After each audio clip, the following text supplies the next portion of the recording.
안녕하십니까. 오늘은 최초로 제가 의학 컨텐츠를 하나 만들게 되었습니다. 제목은 오십견의 증상과 원인. 오십견은 얼음처럼 굳는다고 해서 동결견이라고도 합니다. 의학명은 유착성 관절낭염이라고 하죠. 동결견, 프로전 숄더라고 하죠. 프로전 숄더. 이 얘기를 많이 들으셨을 겁니다. 그래서 우리가 냉동실을 우리가 프리즈를 하거든요. 그러니까 어깨가 얼음처럼 굳어버린다는 거죠. 유착성 관절낭염이라는 건 adhesive capsulitis, 뭐 들러붙는 거. 그래서 capsulitis가 관절낭염, 정확하게는 joint capsulitis이죠. 관절, 그래서 캡슐은 낭을 주머니 낭자를 얘기하는 거거든요. 그 뼈를 둘러싸고 있는 이렇게 주머니라고 보시면 됩니다. 그래서 뭐 여기 사전적 의미로서는 ITIS의 동의어는 inflammation이라고 적어놨는데 inflammation이 바로 염증을 얘기합니다. 다시 말해서 경관절 내 어깨관절 안에 관절 안에 염증이 생겨 두꺼워지면서 주변 인대나 힘줄이 유착되고 굳어버리면서 통증이 발현되고 나타난다는 거예요. 능동적인 관절 운동에 제한이 생긴다. 일반적으로 관절 내 용량이 한 10에서 12cc 정도 됩니다. 그게 주변의 인대나 조직들이 막 굳고 유착되면서 공간이 10cc 이하로 작아지면서 관절의 움직임이 제한되죠.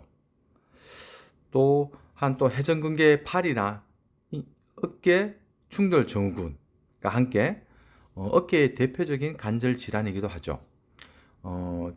주로 활동성이 적고 혈액순환이 원활하지 않는 겨울철에 많이 나타납니다.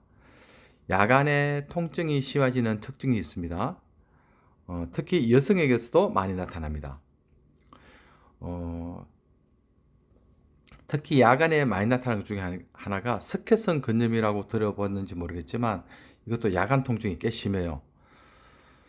자, 여기서 노트 유착이란 adhesion 가는데 서로 분리되어 있어야 할 생물체의 조직면이 섬유 조직과 연결되어 붙어버리는 일을 말합니다. adhesion, 유착, 들어붙는다는 뜻이죠. 들어붙는다. 제가 찍은 사진이에요. 그냥 힐링하라고 저는 이렇게 풍경 사진을 찍는 걸 되게 좋아해서 여기다가 뭐 이렇게 뼈에 관련 사진이나 근육 사진을 넣어도 괜찮은데 저는 여기다 그냥 중간중간에 이렇게 자연의 모습을 보면서 힐링하라고 한번 넣어봤습니다.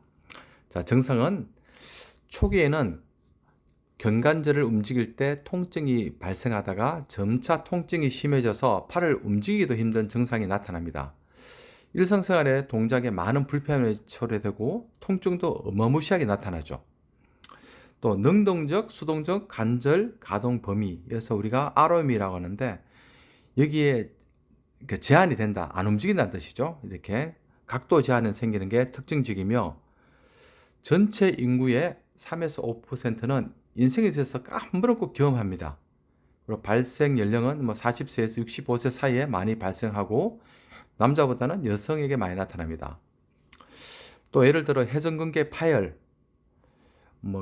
같은 어깨 질환에 같은 경우에는 통증이 존재하나 수동적인 관절 운동 범위에는 각도 제한이 없는 것이 이와 구별되고 능동적인 관절 운동 시 통증이 나타난다. 무슨 뜻인가 하면요. 회전근개 파열과 오십견을 구분하는 거예요. 나 이게 회전근개 파열인지 오십견인지 잘 모르겠다. 그러니까 뭔가 하면 내가 능동적으로 올린다가 내가 스스로 올리는 거죠. 스스로 올리면 안 올라간단 말입니다. 하지만 누군가에 의해서 수동적으로 누군가에 의해서 올려주어도 안 올라가요. 하지만 회전근개 파열은 내가 능동적으로 올렸을 때도 아파서 못 올리는 거죠. 근데 누군가 내 팔을 들어주게 되면 올릴 수 있다는 겁니다. 그게 회전근개 파열과 오십견을 구별할 수 있는 가장 큰 거예요.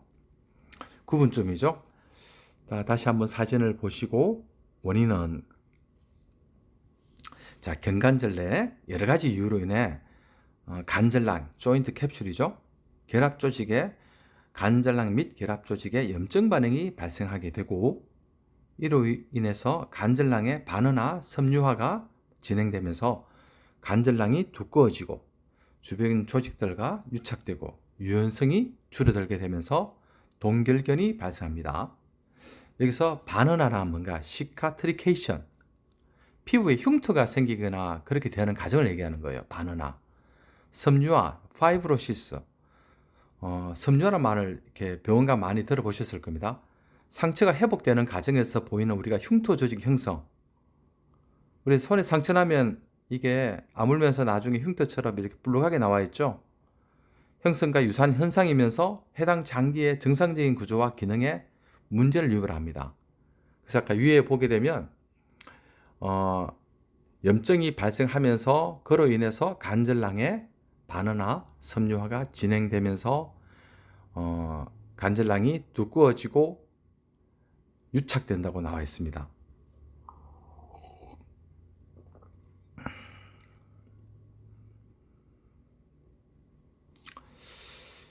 여기 다 같은 지역이에요. 여기는 사진이 동서남북으로 제가 나눠서 찍었는데 너무 풍경이 너무 좋죠. 1차성 오십견이란 특별한 이유 없이 하는 특발성 오십견을 말합니다. 우리가 오십견을 두 가지로 나눌 수 있거든요. 1차성과 2차성. 그래서 이제 특발성 겠는데 우리가 영어로는 idiopathic, 그러니까 원인 불명, 병이 저절로 생기는 성질을 합니다. 그러니까 특별한 원인이 없어요, 그냥. 그리고 여기서 능동운동, active exercise. 그냥 우리가 혼자 스스로 팔 들거나 돌리거나 내릴 때. 수동운동, passive exercise. 남이, 타인이 내 팔을 들어주거나 돌릴 때. 병원에 가니까 의사 선생님이 막 팔을 들고 들어주죠. 내 팔을 올라가는가? 올려보세요. 해놓고 내가 스스로 올려도 안 올라가요. 그러면 옆에서 들어준단 말입니다. 그건 다 수동운동이라고 볼 수 있어요. 수동적인 움직임. 자, 2차성 오십견은 뭐냐? 2차적인 원인으로 많이 발생하는 거죠. 재활 치료가 반드시 필요하고 예를 들어 뭐 도수치료나 충격파 치료나 고주파 치료나 운동치료 등등 이런 치료들이 재활 치료의 한 분야라고 볼 수 있습니다. 자, 여기서 2차성 오십견의 원인, 이게 참 많아요. 이 내용들을 사실 많이 물어보는 경우 많은데 이거 왜 생겼죠? 그렇죠. 1차성 오십견, 특별한 이유 없이 오는가. 2차성이 굉장히 많은데 2차성의 첫 번째, 경관절 주변에 외상가, 팔을 하다가 뭐 삐었거나 다친 거죠. 그래서 불안정성이 생기고 염증이 발생해서 나타나는 경우. 두 번째, 심혈관계 질환, 우리가 카디오바스큘라 디지즈라고 심혈관계 질환과 경추 디스크, HMP라고 해요. 사실은 명확한 그 의학적 명칭은 디스크는 사실은 병명이 아니라 부위예요. 손가락도 병명이 아니죠. 부위잖아요. 그 디스크 하나의 원판을 얘기합니다. 우리가 IVD라고 하는데 인터버터브랄 디스크 해서 추간 원판을 얘기하는데 그래서 HMP, Herniated Nucleus Pulposus, 수액 탈출증, 좀 더 명확하게 얘기하면 추간판 수액 탈출증을 경추 디스크라 합니다.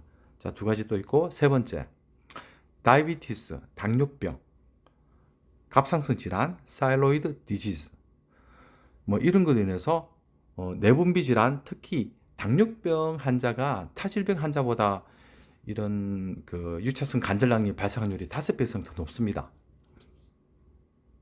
네 번째, 우리가 뭐 팔뼈를 부러뜨렸어. 우리가 사원골이 팔뼈거든요.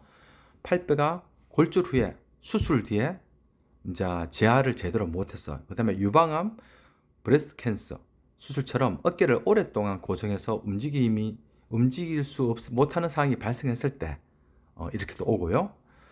다섯 번째, 회전근개 파열, 우리가 로테이트 커프 티어링이라 하기도 하고 뭐 로테이트 커프 인주리, 뭐 회전근개 손상할 수도 있고요. 그다음에 석회성 힘줄염, 우리가 또 뭐라면 석회성 근염이라고도 합니다.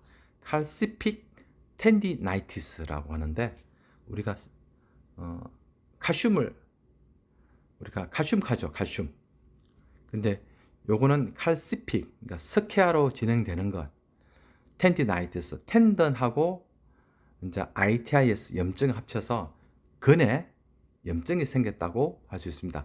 이런 걸로 인해서 생기는 2차성 50개는 있다는 얘기죠.